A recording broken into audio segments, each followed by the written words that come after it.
নমস্কাৰ, নৱবৰ্ষৰ শুভেচ্ছাৰে সকলোকে মোৰ চেনেললৈ আপোনালোকক স্বাগতম জনাইছোঁ। মই আজি ঘৰতে কেনেকৈ গৰু গাখীৰে পনীৰ তৈয়াৰ কৰিব পাৰি তাকে আপোনালোকক দেখাম। ঘৰতে ওলোৱা গাখীৰ 1 লিটাৰ মানেই হ'ব ওলাইছিলে। তাৰে মানুহজনে ক'লে পনীৰকে বনাওঁ। তাকে এয়া গাখীৰ দেখিছে 1 লিটাৰে হ'ব। তাৰ কাৰণে মই এই নেমু উঠাই লৈছোঁ। এতিয়া জুইত এই গাখীৰখিনি বাকী দিয়া আছে। গাখীৰখিনি বহুত ডাঠ দেখিছেনে, কিবা হালধীয়া হৈ আছে। এনেকৈ তলত জুই দি এইখিনি নেমু টেঙা ৰস চেপি লৈছোঁ। তাৰ পাছত জুইত এনেকৈ এখন কাপোৰো প্ৰস্তুত কৰি থৈছোঁ পনীৰখিনি চেকিবৰ কাৰণে।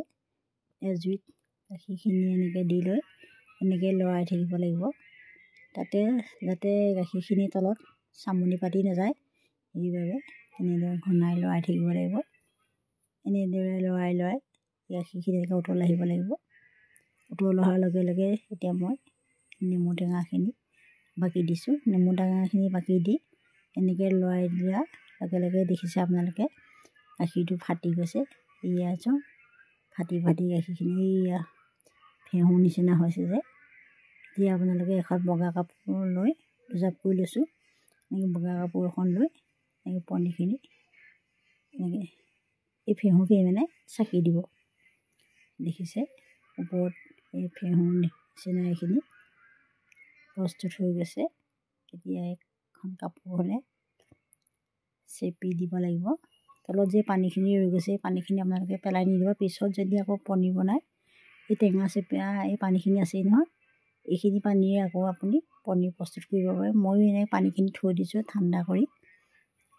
এতিয়া এনেকৈ চেপি পেলাই নি আপোনালোকে এটা বাচনৰ ওপৰত দি কাপোৰখনৰ ওপৰত গধুৰ প্ৰেছাৰ এটা দিব লাগিব। মই দেখাই যাম, ভিডিঅ'টো চাব। ভাল পালে লাইক কৰিব, কমেণ্ট কৰিব, শ্বেয়াৰ কৰিব, ছাবস্ক্ৰাইব কৰিব। আৰু মই নতুন কাপোৰৰ ভিডিঅ' লৈ 2 এদিনতে আহি আছোঁ।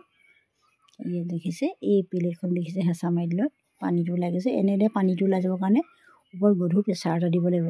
কিন্তু মই কাপোৰখনে এইটো যে ওপৰত গাঁঠিবলৈ নোৱাৰা দেখিছে, এই মানুহজনে কৰি দিছে দেই। মোৰ কামটো বহুত গৰম যে, মোৰ মিষ্টাৰে কৰি দিছে।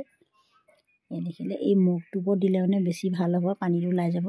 তাৰপৰা মই এখন কাঠৰ টক্টা দি দিছোঁ। তাৰ ওপৰত